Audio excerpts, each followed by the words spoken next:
circuitos de una radio son parte del pasado. Nos movemos en un mundo binario, en un espacio donde siempre vas a tener tu lugar. Radio Sónica. Radio Sónica. La radio más escuchada en Internet.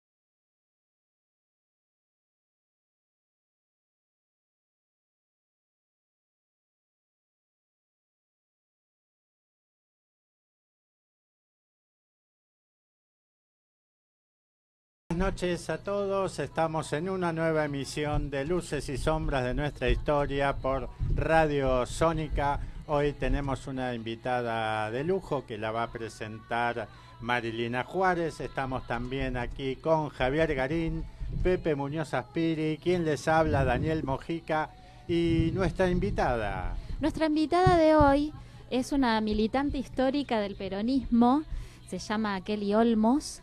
Es muy conocida en las redes sociales y estamos muy contentos de tenerla porque vamos a hablar justamente de Isabel Perón, de las presidentas argentinas, María Estela Martínez, mejor dicho, ¿no? Y Cristina Fernández de Kirchner, que fueron las dos presidentas nuestras, ¿no? Así que bueno, es un honor y un placer tener a Kelly. Bienvenida. Muchas gracias y la agradecida soy yo por la invitación. Bueno, además tenemos un tema que atraviesa toda la historia, ¿no es cierto? Y que está un poco también en el debate cotidiano de nuestra Argentina actual, que como es el tema del aborto, ¿no es cierto? Que ha tenido una evolución despareja a lo largo de nuestra historia desde 1806, 1886. En realidad nos podemos ir mucho más atrás. El aborto ha sido un tema recurrente a lo largo, digamos, de toda la historia humana, si se quiere, ¿no?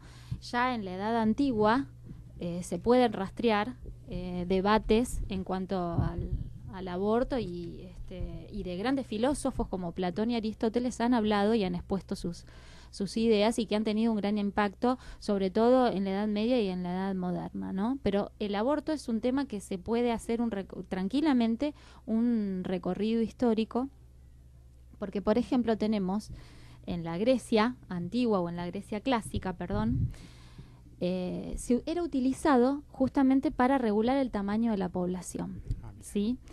Ya hay dos filósofos de los más importantes, Platón y Aristóteles. Platón, por ejemplo, recomendaba el aborto a las mujeres embarazadas mayores de 40 años o cuya pareja fuera mayor de los 50 años. Esto supuestamente era para evitar las malformaciones del niño cuando nacía, ¿bien? Pero el más importante de ellos fue Aristóteles, porque fue el que dejó, bien expuestas sus ideas en su libro de política, ¿no? Por ejemplo, Aristóteles sostenía que el feto se convierte en humano a los 40 días de su concepción, si es masculino, y a los 80 si es femenino, y recomendaba el aborto para limitar el tamaño de la familia. Bien, y esta decisión era dejada, en manos de la madre. Bien, ¿por qué digo esto? ¿Por qué me parece tan importante lo de Aristóteles? Porque va a tener un fuerte impacto no solo en la Edad Antigua, sino también en la Edad Media. Porque acá aparece un tema que es cuando el feto o cuando el embrión tiene vida, o sea, aparece como cuando es considerado un hombre, una persona. Y otra cosa, ¿no? Por lo que decía también Aristóteles, rescata el rol de la mujer en la decisión. Sí, lo deja, justamente la decisión era dejada a la madre, ¿sí? Salvo que se tratara de una cuestión de Estado. Bien, ahí es distinto, pero sí era dejado a la madre. Fundamentalmente se utilizaba el aborto, y esto hay que decirlo también, el infanticidio en la Grecia clásica o en la Grecia antigua, que era matar, a los niños deformes, cuando tenían alguna malformación genética. Específicamente los espartanos, que ritualizaban justamente a través de una suerte de selección no natural, artificial, lo tiraban de la cima del monte Taigeto a todo aquel que no era perfecto. Es decir, que ellos estaban consumiendo lo que después fue monstruoso en el siglo XX, lo que nosotros llamamos eugenesia, que era la búsqueda de una Herrenrasse, una raza de señores, en este caso una raza perfecta de guerreros, en las cuales obviamente el trabajo lo llevaba a una raza inferior, que eran los ilotas, que no eran prisioneros de guerra. Ahora, el infanticidio también, que ya viene de la época del Paleolítico, e inclusive del Neolítico, que ya hay una producción excedentaria de alimentos porque es el momento de la sedentarización y de la domesticación de animales, se practicaba justamente para tratar de regular la población a la carga ambiental que podía soportar el lugar donde estaban, porque... Y los recursos alimentarios. Los recursos alimentarios, exactamente. Como se hacían, muchas veces se ritualizaba, pero también no era solamente con respecto al bebé. La regulación de la población se hacía inclusive con los ancianos, los que tenían la fortuna de llegar a los 40 años. Lo que tenemos que entender, digamos, estamos haciendo historia, no estamos hablando, como siempre decimos, acá no estamos hablando ni a favor ni en contra, estamos marcando lo que ocurrió a través de la historia con algunas instituciones, en este caso con el aborto, que es parte de los métodos de planificación familiar y de planificación de la población. Claro. Exacto. Y eso tiene, había otros métodos que tenían que ver, como vos bien decís, el tema de la eugenesia, es decir, el arrojar, matar a los chicos que nacían con deformidades, pero también en el caso de los pueblos que estaban en situaciones de mucha dureza climática, por ejemplo en el caso de los esquimales, o los japoneses, en algunos periodos de su historia, estaba también el abandono de los ancianos para que se murieran, ¿no? Hay un cuento muy hermoso de Jack London, donde el protagonista es un anciano que ya no puede comer ni caminar, y el padre lo abandona, y esto en pleno siglo XX, ¿no? Comienzo del siglo XX, el hijo lo abandona a su padre, y le deja una pila de leña para que se caliente, porque la leña es lo que le va a permitir sobrevivir al asedio de los lobos, y el cuento termina, digamos, donde cuando el anciano dice: qué bueno es mi hijo, me dejó, miré toda la leña que juntó para que yo viva un poco más. Está reflejando, digamos, la brutalidad y las diferencias culturales que hay entre los pueblos, ¿no? Un cuento sobre el mismo tema, y también de un esquimal, no tan dramático, sino bastante gracioso, del negro Fontana Rosa. Ah, bueno. Esos tantos cuentos. Ahora, lamentablemente, la eugenesia sigue existiendo hasta hace poco lo que era la planificación del Estado chino, el actual Estado chino, la potencia asiática, todo esto, se podía tener un hijo y nada más, porque eran conscientes de la capacidad de carga que tenía. Ahora parece que lo van a modificar. Evidentemente, quizás han tenido un excedente alimentario. Bueno, China, pero hasta hace poco, por motivos de control de la natalidad, ha promovido no solo el aborto, sino todos estos métodos, ¿no? Tenemos que señalar, podemos decir así, a lo largo de la historia ha habido distintos motivos por los cuales se ha apelado al aborto. Uno fue el de control y planificación de la población. Otro fue sanitario, ¿no? Para salvar a la madre. Y otro fue que ha aparecido en los últimos décadas, digamos, sobre todo en Occidente, relacionado con una defensa de la planificación personal, de la vida personal de la mujer, que es donde más controversia se ha suscitado, porque quizás no hay tanta controversia, o hay menos, cuando se trata de un aborto terapéutico, claro, que está en riesgo la vida de la madre, etcétera, ¿no? Eso es muy cierto, que en ese caso hasta la Iglesia Católica prioriza la vida de la madre. Claro. Es el único caso en el que permite el aborto porque, digamos, preserva la vida de la madre, que, digamos, es más importante que el bebé por nacer, ¿no? Si nos vamos a la antigua Roma, por ejemplo, el aborto estaba permitido porque para el derecho romano el bebé en gesta no era considerado como persona, ¿sí? Entonces se podía abortar, pero había una salvedad, que que reconocía derechos tales como el derecho a nacer. Entonces, las mujeres, por ejemplo, las mujeres que estaban condenadas a morir, se suspendía esa ejecución de las embarazadas. Así que bueno, por ejemplo, también en las culturas matriarcales, porque estas dos culturas, tanto la griega como la romana, son culturas patriarcales, ¿sí? Sí, acá Pepe pues, asiente con la cabeza. Por ejemplo, sí, el padre de familia romano, el pater familias, sí, claro, exacto. Por derecho, en los primeros tiempos, digamos, en la República, después fue evolucionando, pero el primitivo derecho romano tenía derecho de vida y muerte sobre su mujer y sus hijos, exacto, y sus esclavos, ¿no? Sí. Eso después, obviamente, fue evolucionando. Bueno, por ejemplo, en la cultura matriarcal, la céltica, que es un buen ejemplo, la descendencia más importante era dada por la madre. Entonces, la madre tenía el derecho de abortar, ¿sí? Pero no se utilizaba porque decían que eso le traía una maldición al clan. Entonces, no era utilizado justamente por eso. Si nos vamos a la Edad Media, en la Edad Media aparece de nuevo la tesis de Aristóteles, ¿sí? Se retoma, digamos, esa teoría de que el feto recién a los 40 días podía ser considerado persona. Exacto, aparece lo que se denomina la hominización, ¿sí? Hominización.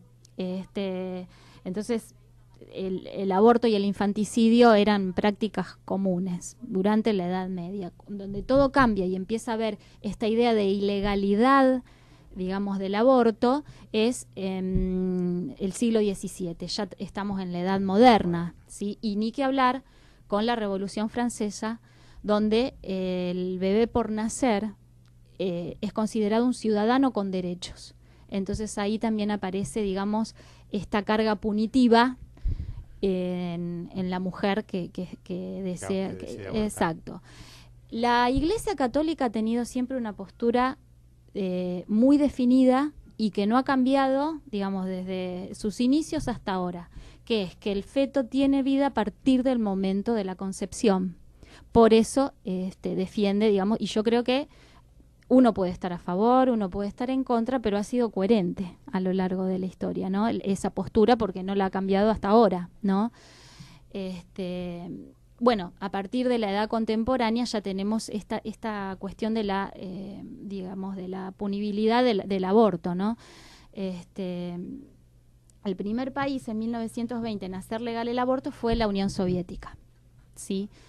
Y bueno, después se han sucedido algunos, digamos, en algunos otros países, por ejemplo en Suecia, con algunos, digamos, con algunas salvedades jurídicas, pero también se ha hecho legal, y el primer país en América Latina fue México, y bueno, y aparte de Cuba, ¿no? Creo que fue... Claro, Cuba, sí. Si se quiere, se puede hacer un claro recorrido, ¿no? De lo que fueron las diversas teorías, ¿no? Lo interesante es lo que surge ahora con los nuevos adelantos en genética, y que surgen las cuestiones de la llamada bioética, que es toda una disciplina que están trabajando juristas como vos, biólogos, médicos, teólogos. Por ejemplo, se habla que la concepción del huevo cigote inmediatamente ya es un ser humano, pues se deposita el alma sobre... Bien. ¿Y qué hacemos con los embriones para fecundación asistida, que es un sistema nuevo, con el cual yo estoy de acuerdo, porque habían parejas que estaban buscando familia, no podían, ahora lo pueden tener? Una vez que vos decidiste que ya está el embrión, no tengo más plata, me rajaron de laburo, no puedo seguir con el tratamiento. O te separaste de tu mujer y no querés tener un hijo de ese monstruo, o lo que sea. Son descartados los embriones. Y eso no constituye un crimen como un aborto, lo estoy diciendo como hipotético porque se da para montones de cosas. Fíjate vos qué interesante lo que vos comentaste recién, Marilina. Estás hablando de los derechos que ya tenía ese... en la época del iluminismo, contrariamente a lo que era la hegemonía del catolicismo, de una sociedad teocéntrica como fue el medioevo, porque vos estás hablando de Aristóteles. Bueno, Santo Tomás, ¿qué decía? Pues aristotélico tomista, pero que el centro era Dios. Se habla que justamente con el renacimiento de la sociedad antropocéntrica, y después, bueno, viene como consecuencia el iluminismo, etcétera, etcétera, y bueno, y los escudos de tradición, familia y propiedad, la revista Cabildo, y todos estos muchachos maravillosos que son todos abogados, pero corrigen de teología los papas. Claro. Pero claro, son temas sumamente complejos, pero es interesante como lo estamos analizando, porque esto viene del comienzo de los tiempos, viene de la Guerra del Fuego. Sobre todo hay que tener en cuenta, en general, las tradiciones que tienen que ver con la restricción de los métodos de aborto también eran restrictivos respecto de cualquier método de contracepción o de prevención del embarazo, por un motivo de fomentar la población. Por ejemplo, la Biblia nos ofrece un ejemplo clarísimo en el Antiguo Testamento, que es la historia de Onán. El onanismo, que nosotros asociamos con la masturbación, en realidad en la Biblia Onán no es lo que hace. Él derrama. Claro, es lo que se llama coitus interruptus. Exactamente. En la Biblia le daban al degenere, dale que dale. Claro, el coitus interruptus. El que sobrevive justamente a Sodoma y Gomorra, a Lot, la mujer de Lot. A la mujer de Lot. Bueno, volaron las dos ciudades y ¿qué hacen las hijas? Lo embriagaron al viejo para tener descendencia con él. Entonces uno puede hacer un argumento. No, estoy diciendo esto. Se aprenden muchas perversiones, ¿querés decir? No. Lo digo jocosamente porque lamentablemente hay sectores fundamentalistas de diversas religiones que toman literalmente la Biblia. Bueno. Entonces, si yo tomo el Antiguo Testamento literalmente, yo justifico genocidios. Claro. Porque las matanzas que hay ahí son terribles. Pero digamos que va a matar al hijo. Pero claro, exacto, por una orden divina. De un amigo imaginario, un ser extraterrestre, estoy poniéndome bien. Vos estás poniendo en duda. No, me estoy poniendo materialista cultural como uno de los grandes maestros de la antropología, que es Marvin Harris. Hay que ver todos los puntos de vista. Los puntos de vista. Yo no soy católico, pero he estudiado antropología. En conclusión, volviendo a lo de Onán y el famoso onanismo, en realidad era el coitus interruptus, es decir, tener relaciones no para procrear. Eso era lo que se castigaba. Exacto. Porque lo que se quería era que hubiera muchos hijos, porque el pueblo de Israel necesitaba tener muchos hijos, guerreros, etcétera. Otros pueblos, como el caso, hemos mencionado el caso de Esparta, donde claramente lo que se quería era que no hubiera que hubiera personas que pudieran ser soldados, porque si no podían ser soldados eran una carga para el Estado y por lo tanto los mataban en cuanto nacían. Esto tiene que ver con antiguas tradiciones. Cuando aparece el cristianismo, aparece ya como un principio fundamental, moral, digamos, el de la defensa de la vida desde la concepción, ¿no? Que es tomado por la Iglesia, pero curiosamente no todos los teólogos han sostenido. Vos mencionabas el caso de Santo Tomás de Aquino. San Agustín también es importante. No decía Santo Tomás de Aquino que desde la concepción era una persona, porque yo no recuerdo bien, pero creo recordar que en la Suma Teológica él dice que a partir de no sé qué semana es una persona, el feto, ¿no? Acá está, afirmaban que el embrión, tanto Santo Tomás como San Agustín afirmaban que el embrión no tenía alma hasta que asumía forma humana. Sin embargo, más allá del problema de la animación del feto, la Iglesia Católica ha afirmado desde sus inicios que hay vida a partir del momento de la concepción, pero lo que sostienen Santo Tomás y San Agustín es que hasta que no adquiere la forma humana, ese ser, digamos, no tiene vida. Y esto que estamos hablando tiene que ver además con la legalidad, digamos, porque la legalidad o la cultura oficial sostenía estas cosas, pero en la práctica sabemos que los abortos eran métodos bastante habituales. Incluso se han encontrado, por ejemplo, aquí mismo en Buenos Aires, en los pasadizos de algún convento de monjas, se han encontrado cantidad de fetos, ya sea de abortos que se llevaron a cabo en secreto por parte de las religiosas, o incluso de niños que nacieron, infanticidios, cosas que se ocultaban, obviamente, que ocurrían en el interior de un túnel, como siempre ha ocurrido en la sociedad. Más allá de lo que se diga legalmente, hay una realidad. Claro. Exacto. Acá el problema me parece central es cuando hay vida, digamos, y cuando hay sensaciones, cuando hay un sistema nervioso. Me parece que la discusión es cuándo es persona, porque vida no se puede negar que hay. Hay vida. Todo elemento que está dentro de un organismo vivo es vida. La pregunta es cuándo es persona. Claro, porque esa uno, por ejemplo, para hacer, y disculpen si aparece un poco brusca la comparación, pero si yo tengo una semilla no es la planta, una semilla es la semilla. ¿Hay vida? Sí, indudablemente hay vida, pero no es planta. Claro, sí, bueno, sí. Primero, no sé si me corresponde intervenir. Sí, para eso te hemos invitado. Yo sinceramente creo que bajo ningún punto de vista el aborto puede ser considerado hoy en día, no digo en otro marco cultural, hoy en día el aborto no puede ser considerado un método de control de natalidad. Para mí el aborto es una situación extremadamente excepcional que cuando se produce genera un daño psicológico y físico a la madre muy grande. Entonces, bajo ningún punto de vista, personalmente, en mi sistema de valores, yo podría considerar que el aborto puede ser considerado una política de control de natalidad. Para mí sí tiene que haber una planificación de la natalidad, lo dice Perón, por ejemplo, en el modelo argentino para el proyecto nacional. Muchos asocian esa etapa del peronismo con leyes que impulsó López Rega, de no venta de anticonceptivo, etcétera.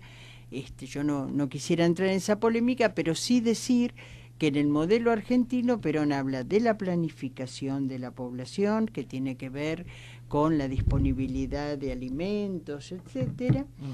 Y lo que creo es que con el desarrollo que hoy tenemos, eso se tiene que expresar en educación, se tiene que expresar en importantes programas de salud reproductiva, digo salud reproductiva y no control de natalidad, porque me importa la salud de la mamá, me importa que la mujer pueda decidir cuándo quiere o no quiere con su pareja concebir una criatura. Ahora, ¿cuándo se da una situación donde, además de los 3 casos que ya contempla la ley argentina como no imputables, digamos, o no penalizables, que son los casos de abuso, que son los casos de que pueda existir el peligro para la mamá, o cuando se trata de alguna persona con discapacidad que ha sido también digamos, abusada? Son los 3 casos que la legislación ya contempla, sí. Exactamente. Pero bueno, un caso que no sea de esa situación y que esa pareja o esa mamá sola no pueda afrontar la situación del parto, y en última instancia realmente su decisión sea interrumpir el embarazo, bueno, ahí tiene que actuar, a mi juicio, digamos, la salud pública garantizando la vida de la mamá. Es decir, tenemos un problema. El problema es que hay una madre, una mujer que ha concebido y que no quiere desarrollar ese no quiere o no puede, en muchos casos no quiere porque no puede, digamos, porque ya se han agotado todas las posibilidades y no puede avanzar con ese embarazo, ¿no es cierto? Bueno, en ese caso, ese problema no se va a resolver castigando penalmente a esa madre que necesita interrumpir el embarazo. Es decir, la penalización de la madre, en ese caso, está clarísimo que no es solución al problema. Es parte, como vos recién decías, de la hipocresía de una sociedad en la cual decimos esto está prohibido, esto no se permite, y en consecuencia lo que se alimenta es el mercado negro. Se hace de eso un gran negocio. El que lo puede pagar sigue por la vida hipócritamente diciendo que acá no ha pasado nada, y las mujeres pobres son las que son llevadas a situaciones extremas donde ahí sí muchas mujeres pierden la vida, sí, porque asumen métodos o tienen que ir a lugares donde no se da ninguna de las condiciones de protección y de sanidad y se las coloca en una situación extremadamente difícil. En ese caso yo sinceramente creo que tiene que actuar la política sanitaria y tiene que poder proteger esa decisión de la madre. Claro. Decimos. Pero como una instancia previa que también hay una falla muy grande, que es la prevención y la educación sexual, claro, ¿no? Porque que eso es lo que tiene que ser la política masiva. No queriendo, ahí hay una falla. Puede enorme. haber accidentes, obviamente, siempre puede pasar, pero muchas veces se puede prevenir o evitar si hubiera una educación sexual, si hubiera... Es que las leyes están, si se ejercieran, si se aplicara la ley como corresponde. Yo te digo, yo fui concejal en la Ciudad de Buenos Aires y legisladora. Cuando asumí como concejal, la primera ordenanza, en ese momento eran ordenanzas, que impulsé, fue la de darle presupuesto al programa de salud reproductiva de la ciudad. Yo asumí en el año diciembre del 93, el programa existía desde la gestión radical y como siempre el radicalismo se iba en la declaración, pero nunca le había dado durante toda su gestión un peso al programa. Entonces el problema no era los anticonceptivos, porque los laboratorios hacían promoción y entregaban anticonceptivos en los hospitales. Lo que no había eran los elementos para hacer los papanicolao, las colposcopías, digamos, que permitieran que la mujer a su vez tuviera una asistencia sanitaria correcta, no que se le repartiera simplemente anticonceptivos.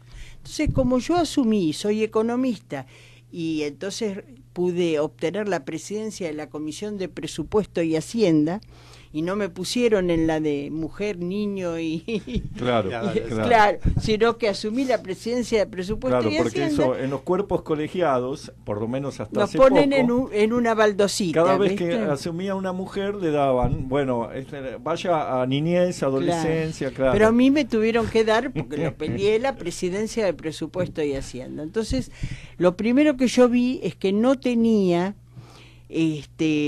no tenía expresión presupuestaria el dinero que ingresaba de los bingos a la ciudad, que tenían una administración nacional, Lotería de la Nación transfería el dinero que le correspondía a la ciudad por el hecho de que hubiera acá juego en la ciudad, pero eso no tenía reflejo presupuestario, prácticamente entraba en negro a la ciudad.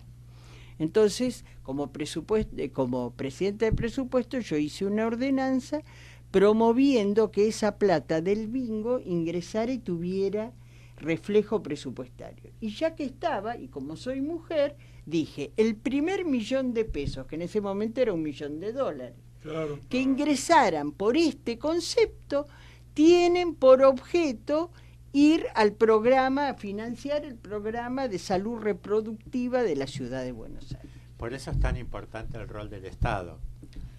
Es esencial. Y es importante que las mujeres estemos en distintos lugares de decisión, claro, porque si no somos la variable de ajuste. Totalmente. Entonces, si nosotras estamos, y por eso es importante el cupo femenino, a eso voy, digamos, por el hecho de que, y siempre el peronismo ha sido así, cantidad es condición necesaria de la calidad.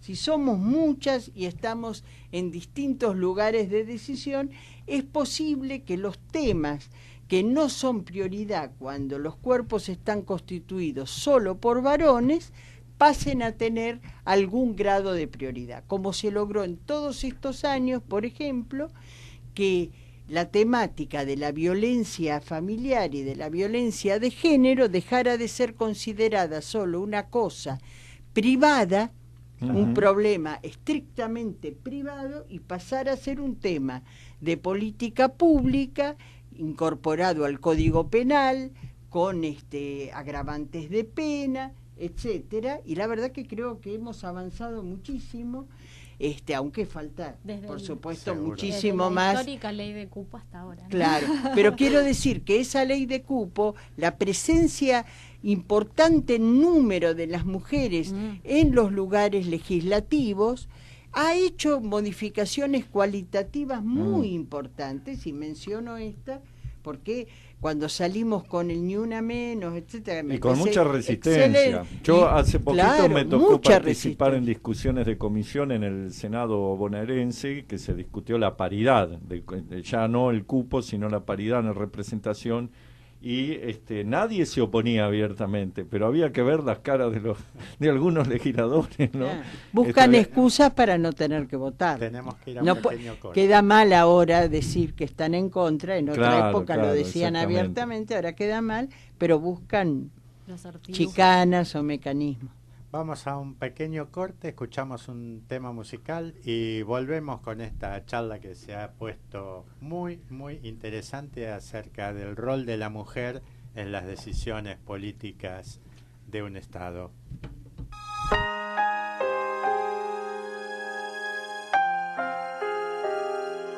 ¡Contestame lo que te estoy preguntando! ¡Contestame! ¿A dónde pensás que ibas a ir vos, ¡No!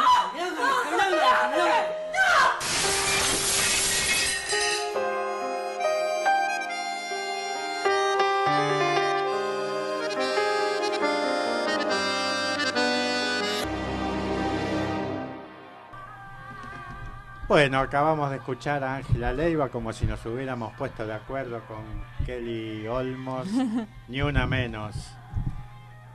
Hermoso tema y cuántas cosas que dice, ¿no? Y está el tema candente, ¿no? Porque está el debate, nosotros siempre queremos, digamos, exponer diversas líneas de pensamiento porque no queremos siempre quedarnos con una sola, porque si no se limita mucho la mirada, ¿no? Es paralizante. Claro, aparte es un poco la leitmotiv del programa, ¿no? Aparte, digamos, de alguna manera encaramos el tema del aborto desde la historia, si bien también obviamente que nos referimos a la situación presente, pero es como para mostrar que hubo a lo largo de la historia diversas posturas con distintos fundamentos, ¿no? A veces pudieron ser religiosos, otros simplemente demográficos, otros de prejuicios, otros de falta de restricciones, porque digamos este respeto por la vida que decimos profesar no siempre existió ni fue tenido en cuenta como un valor, ¿no? En la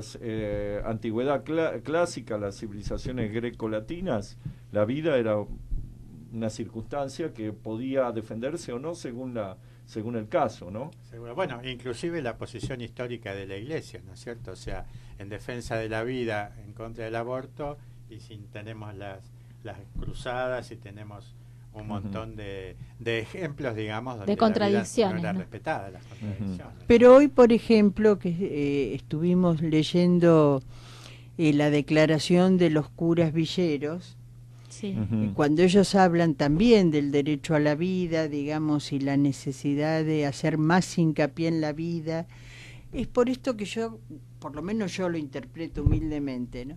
Es decir, no podemos hablar del aborto como un tema masivo. No, claro. Tenemos que entender que es una situación excepcional a la cual hay que darle la respuesta adecuada. Yo te hago, pero vos si como nosotros militante tenemos que construir una sociedad justa, si nosotros trabajamos por la justicia, vamos a ampliar la capacidad de decisión de las mujeres, de las parejas. Es decir, la justicia junto con la libertad amplían la capacidad de decisión. Si nosotros trabajamos esto al margen del tipo de sociedad que estamos construyendo, esto se transforma en un instrumento más de la injusticia. Incluso de dominación. Y obviamente es consecuencia de una idea de dominación y de la necesidad de hacer de las mujeres mano de obra barata. A ver, si es posible, estéril, para que no jodan con los embarazos cuando hace falta que sean mano de obra barata. Ahora yo te hago una pregunta, Kelly, vos como militante peronista, mujer, que has siempre estado en la defensa de los derechos de las mujeres, ¿cómo no te parece que se plantea mal esta discusión? Porque yo veo que se plantea vida, están los que se autotitulan pro vida, entonces los que no piensan como ellos son pro muerte, digamos, claro, con esa lógica. Ya es imposible discutir, es ¿no? que intentan instalar esa lógica. Cuando vos planteás, yo soy pro vida y vos sos pro muerte, bueno, no discutamos más porque me estás tratando de asesino. Obvio. Es un pensamiento binario. Claro. Vos estás en desacuerdo con me ha pasado, y con gente que admiraba. Haciéndole críticas al gobierno, sí, pero la anterior fue una cacuca, entonces está conmigo o está contra mí. Claro. Eso me hace acordar, hace poco sucedió en Estados Unidos que estos grupos pro-life, pro-vida, fueron y mataron a un médico porque había practicado un aborto. Claro. Es lo que yo estaba comentando recién. Estoy en contra del aborto, pero bueno, esos son detalles si tiraban gente de los aviones o bombardearon la Plaza de Mayo con un Cristo vence. Claro. Entonces, es contradictorio, es una hipocresía muy grande. Estamos hablando de las cruzadas. Sí, sí. El Islam, que está enfrente mío, es el infiel. Por lo tanto, no pertenece a la cristiandad. Y al no pertenecer a la cristiandad, no pertenece al género humano. Claro. Y al no pertenecer, lo puedo matar, lo puedo quemar, lo puedo torturar, lo pudo hacer. Bueno, y viceversa, ¿no? Porque también era No, estoy hablando de la intolerancia. Sí. La intolerancia general, justamente sectaria, que es simbólica en general, y no de las religiones, sino del propio etnocentrismo de la gente, de la humanidad. Es decir, siempre uno está mirando al de afuera como que no integra el género humano. Pero después ¿no? se plantea otra distorsión, no solo esto pro vida, pro muerte, sino también la distorsión de a favor del aborto o en contra del aborto. Y yo no sé, salvo las personas que sean muy fanáticas feministas, que dicen sí, estoy a favor del aborto, en general nadie está a favor del aborto, porque es una situación extremadamente penosa, horrible. De lo que se está hablando, muy traumática para la mujer que tiene que atravesar por esa situación, deja huellas muy traumáticas. Lo que pasa es que, vuelvo a decirlo, si alguien enfrenta esa situación, ese problema gravísimo, la penalización no lo soluciona. Exactamente. Al contrario, eso parece ser... Lo agrava, claro, lo agrava desde todo punto de vista, sanitario, psicológico. Es que de hecho no lo existe agrava desde todo punto de vista. Entonces, no, los que están en favor de la vida no están resolviendo el problema. Entonces, la verdad, como vos muy bien decís, no todos discuten con honestidad. Uh-huh. Yo creo que en una discusión incluso hasta puede ser apasionada, porque como involucra creencias, involucra fe, involucra distintas perspectivas, uno puede discutir apasionadamente. A mí me parece personalmente que esto que ha hecho ahora Macri de plantear que él habilita el debate es netamente especulativo. Sí, estamos de acuerdo. Netamente especulativo. Las encuestas le están dando mal, el marco de la política económica está muy cuestionado, la situación está difícil, tuvieron una reacción popular muy fuerte que ellos no esperaban en diciembre, cuando avanzaron con lo que denominaron reforma jubilatoria y fue un saqueo a los bolsillos de los jubilados.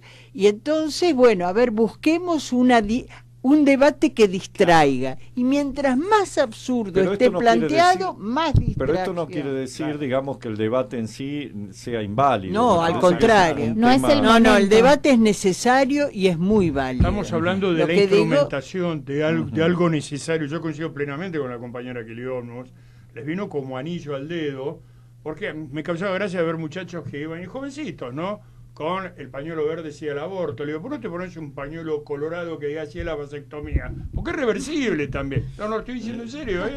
La vasectomía es reversible. Pero voy a traer esta cuestión. Eso lo dejamos de lado. Pero tomar esto y llevarlo como un debate nacional, porque le desaparece un submarino con 44 tripulantes, que resulta que ahora parece que está operando en una maniobra de inteligencia en Malvinas. Es decir, nada se explica, todos entregados y bambalinas, y es otra maniobra distractiva más.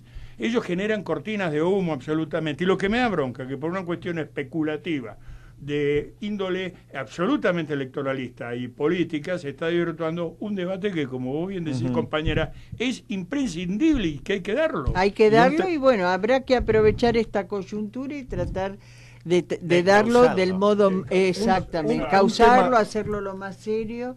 Exacto. Y si un es tema posible histórico resolver que ha tocado, ese tema. histórico y doctrinario que ha tocado Kelly, en el cual yo coincido plenamente con lo que ella plantea y que he tenido discusiones bastante duras, ¿no? Claro, vos teniendo discusiones. No, bueno. Es una discusiones bastante duras con el tema de la cuestión de la planificación familiar y de lo que podía haber pensado Perón al respecto, y creo que Kelly lo ha planteado con suma corrección, y es importante que lo digamos, que no tiene nada que ver con el aborto, digamos, pero sí tiene que ver con una concepción que tienen algunos sectores, sobre todo religiosos, que creen que la población no se debe planificar.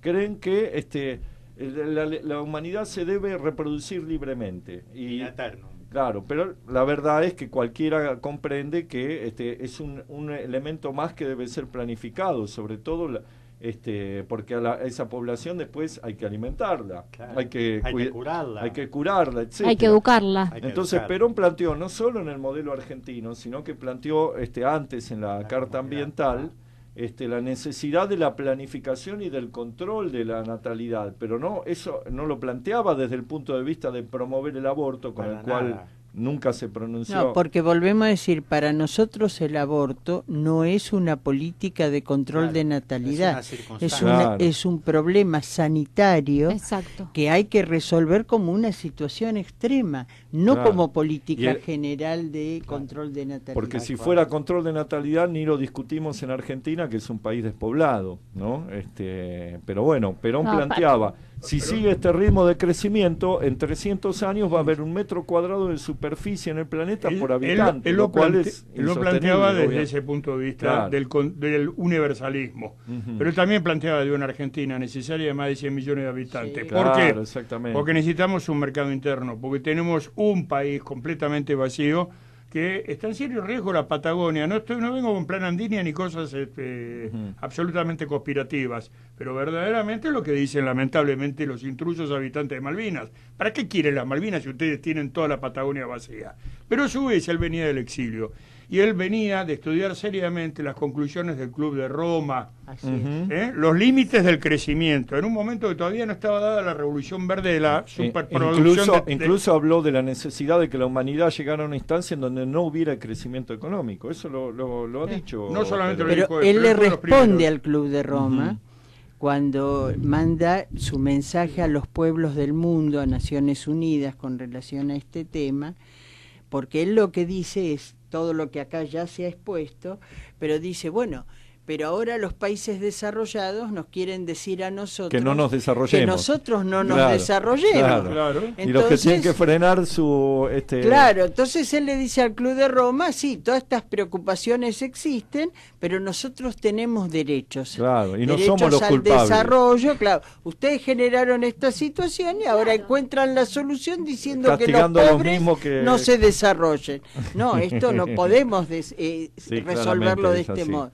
Y tal era su preocupación en torno a este tema que apenas el general Perón regresa, lo primero que hace, una de las cosas que hace en sus decisiones gubernamentales, es crear por primera vez una Secretaría de Recursos Naturales que dependiera de Presidencia de la Nación. Y puso a cargo de esa Secretaría a una aliada del Frente Justicialista, demócrata cristiana, Yolanda Ortiz. Sí, más que de recursos naturales, de medio ambiente. Medio ambiente. Perdón, de medio ambiente. Primera oficina de medio ambiente de América Latina. No era ecologismo, porque eso es Greenpeace, lo que está diciendo Kelly Olmos justamente. Greenpeace que dice, muchachos, dejen la energía atómica, no se desarrolle, transformen esto en un vergel, en algo virginal para nosotros, que ya emputecimos nuestros países. Para industria estamos nosotros, ustedes no le dan el valero, dedícanse a las danzas folclóricas, al turismo. Bueno, no es así lo que dice no ridiculicemos. Bueno. No ridiculizo, pero hay que tomarlo en broma para que le entre en la cabeza mucho tiempo. Igual es una corporación, Greenpeace hay que aclarar que es una corporación internacional. ¿Quién es el que la preside? Es el, No sé. es el príncipe consorte, el marido de la reina. Ah, ahí está. El que tiene Bueno. las barras de oro que nosotros mandamos a Pero cuidar. siempre estas teorías conspiracionistas. No, Bueno. las barras de oro no. Siempre la conspiración. Antes la vinieron a afanar con Vélez. ¿Quién Por más, ahora quién más directamente las está? mandamos. A Tomá, ver, guárdamela ¿quién más toda. está involucrado en esto? ¿El planeta Mercurio? ¿Quién más? No, el planeta Mongo de Flash Gordon. Bueno, está bien. La habíamos invitado a Kelly Olmos no solo para hablar Por de este otro tema, tema. sino Exacto. también para que hiciera, aunque sea, nos quedan pocos minutos, nos llevó mucho tiempo. De cualquier manera la vamos a invitar a otro La vamos Por a volver a supuesto. invitar. Gracias, exactamente, muy amable. exactamente. Pero ¿nos harías una semblanza de la mujer en el peronismo? Porque ha sido un movimiento que le ha dado un lugar importante a o se lo ganaron o no sé Mirá, cómo se produjo. te pero cuento un poco. Es decir, antes de que apareciera el peronismo, indudablemente hubo muchas mujeres, las feministas históricas, digamos, de principio del siglo XX, que construyeron un sendero de debate, de opinión en torno a los derechos de la mujer. ¿Cuál era la diferencia sustancial? La diferencia sustancial es que se trataba de iniciativas que eran muy elitistas, digamos, de tipo vanguardista, que no habían prendido en el conjunto social. La presencia, la irrupción del peronismo como movimiento político hace que entre los derechos que el peronismo impulsa masivamente, impulsa los derechos de la mujer no como un tema de vanguardias, sino como un tema para el conjunto de la población. Yo decía hace un rato, no sé si, pero para mí es un latiguillo que insisto mucho, en que para el peronismo cantidad es condición de calidad, condición necesaria, no suficiente, pero nosotros, distinto de la izquierda, no nos interesa ser un grupo minoritario, vanguardista, esclarecido, iluminado, digamos, contestatario. A nosotros nos interesa impulsar la construcción de un movimiento político que sea mayoritario y que pueda efectivamente cambiar las relaciones que hacen de esta sociedad una sociedad injusta. O sea, no se trata de dar un testimonio de posiciones extremas, sino de tratar de ir cambiando las cosas. De construir consensos mayoritarios para modificar las cosas. Entonces, cuando el peronismo asume o irrumpe, Perón, Juan Domingo Perón, incluye en el plan de gobierno, digamos, la plataforma, esa es la palabra, la plataforma de gobierno, la ley como intención, la de sancionar la ley que le diera el sufragio a la mujer. Esto estaba en todas las plataformas. Sí. ¿Qué pasaba? Como hacen, perdón que yo insista con los radicales, ¿no? Con esta no los cosa querés mucho los radicales. Mira que acá, ser declaración. Están diciendo muy bueno lo de la señora, pero ahora ya se están rectificando. No, pero me refiero a esa vocación declaracionista, ¿viste? Ellos ponían en la plataforma todos los años, presentaban algún proyecto de ley, pero se garantizaban de que no saliera aprobado. La diferencia sustancial es que Perón pone eso en la plataforma y lo impulsa con la puesta en valor, con la proyección de una dirigente como Eva Perón, impulsa que eso se efectivice. Y algo que es innovativo a nivel internacional. Los evitistas van a decir, ¿cómo? Evita la con Perón. Mirá, si uno lee a Eva, la más peronista de todas era Eva Perón. Eran como dos caras de una sola moneda. Entonces,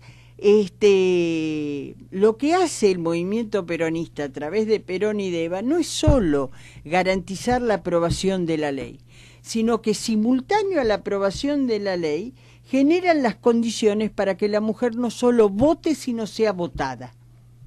Que esto es una diferencia sustancial en relación a otras. Es categórica. Y es categórica, y construye una orgánica que fue primero la rama femenina, Partido Peronista Femenino, como se lo denominara, que tenía un brazo social en la Fundación Eva Perón y un brazo político en el Partido Peronista Femenino, una orgánica a la cual regulatoriamente o reglamentariamente le da el 33% de la confección de las listas. Es decir, que la primera vez que se vota, que es en el año 1951, producto de la ley que se sanciona en 1947, no solo la mujer vota, la mujer es votada. Algunos dicen, ahí empezaron todos los problemas, dicen algunos. Así es, afortunadamente. Y vos sabés que la verdad es que esas listas no tuvieron 33% de mujeres, tuvieron menos. Pero entonces, ¿qué hizo Eva en esa discusión? Si me van a dar menos, me van a tener que dar los lugares donde garantizo que esas menos salgan. No hubo 33%, hubo un 20%, que fue un montón, partiendo de cero. Pero el 20% estaba en posiciones en las listas que garantizaba que iban a salir. Háblanos de Isabel, porque acá todo el mundo le pega a Isabel, salvo, bueno, algunos contados que la defienden, y yo sé que vos, nos queda poco tiempo, pero que tenés una opinión muy favorable sobre Isabel. Mira, a los que vivimos la década del 70 sabemos que fue muy difícil, muy violenta, porque era un momento donde era legítimo que en la política interviniera la violencia, más en la Argentina, que había tenido 18 años de proscripción y que en consecuencia no nos habían dejado muchas alternativas más que luchar con todos los medios a nuestro alcance para que volviera Perón a la patria. En ese marco, cuando a Isabel le toca gobernar, la realidad es que la situación era extremadamente difícil, ya Perón lo había planteado en su discurso del 12 de junio a la mañana, cuál era el grado de complejidad, más después cuando amenaza con renunciar en ese discurso y promueve una movilización que todos nosotros fuimos a la plaza y es donde después supimos que esa fue su despedida, digamos. Su último discurso. Sí, su despedida, cuando él dice me llevo en mis oídos la más maravillosa música que para mí es la palabra del pueblo argentino.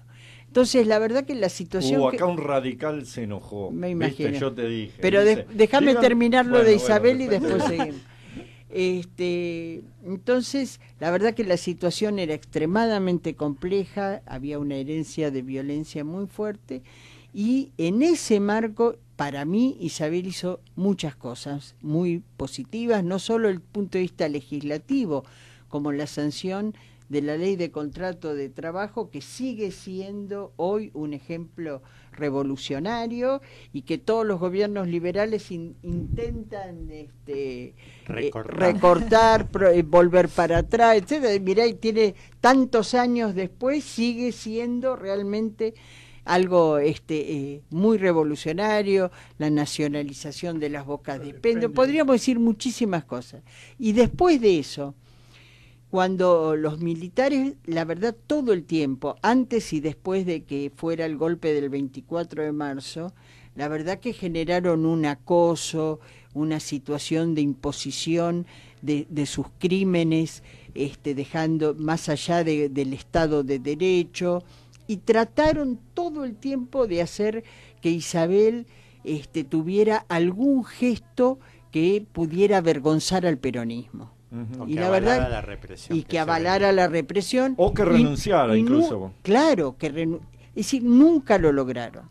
No lograron que ella hiciera un solo gesto, que nos pudiera avergonzar, que ella no renunciara, porque es lo que ellos querían, que el peronismo fuera derrotado renunciando. Nosotros, a ella la apresan, fue la que estuvo más tiempo presa en situación extremadamente difíciles, porque además la habían dejado de un modo absolutamente sola para que se volviera loca. Ella hasta reparaba los libros de de las bibliotecas de la base de Azul, creo que era, con tal de tener alguna actividad que la mantuviera, ¿Querés digamos. venir un día a hablarnos de todo esto con más extensión? Entonces, la verdad que yo digo, ¿no? De Videla dicen que fue un asesino, y indudablemente fue un asesino, alguien monstruoso, pero no dicen que era un incapaz. Que yo creo que era encima de asesino, un enorme incapaz. Absolutamente de ¿no? acuerdo. Ahora, cuando se trata de una mujer, no le valorizan nada. Entonces, por eso es que a mí me pone tan mal que no tengamos la posibilidad de una reflexión un poco más equilibrada de lo que, a punto tal que cuando ella vio que era un motivo de división dentro del peronismo, se apartó. Se apartó. Yo quisiera ver cuántos son los que se apartan viendo, para un bien del conjunto. Nadie se aparta. Nadie quiere que se aparten para un bien del conjunto, ¿no? Kelly, lamento que tenemos que terminar el programa. Te vamos a comprometer a que vengas para hablar más específicamente. No, y responderle al señor que yo no lo quiero ofender acá se en lo enojaron absoluto. En general hubo, mira, te digo, todo el 90% de los comentarios muy de felicitaciones, muy felicitando por el debate, felicitando por Kelly. Ahí a uno, tenés un fanático que dice, qué bien que le invitaron a Kelly. Yo no sé. Ese debe ser uno de mis tres vos hijos. Le pagaste. Porque mi marido está acá y no lo veo tuiteando. Uno de mis tres hijos. Bueno, fue él entonces. Bueno, tenemos que terminar. Entonces puede ser él. Yo diría el radical observa que el primer lugar donde hubo voto femenino fue en la provincia de San Juan. Sí, señor. Sí, señor. Cantoni. Sí, que es el antecedente, Cantoni, exactamente el antecedente del bloquismo. Ahí estás faltando la verdad histórica, que hubo un antecedente radical. Perdón que no lo dije, pero tiene toda la razón. Historia. Sigue el debate fuera de la en San Juan. Pero Desde sus estudios ubicados en Avenida Callao 194, Ciudad Autónoma de Buenos Aires, transmite Radio Sónica.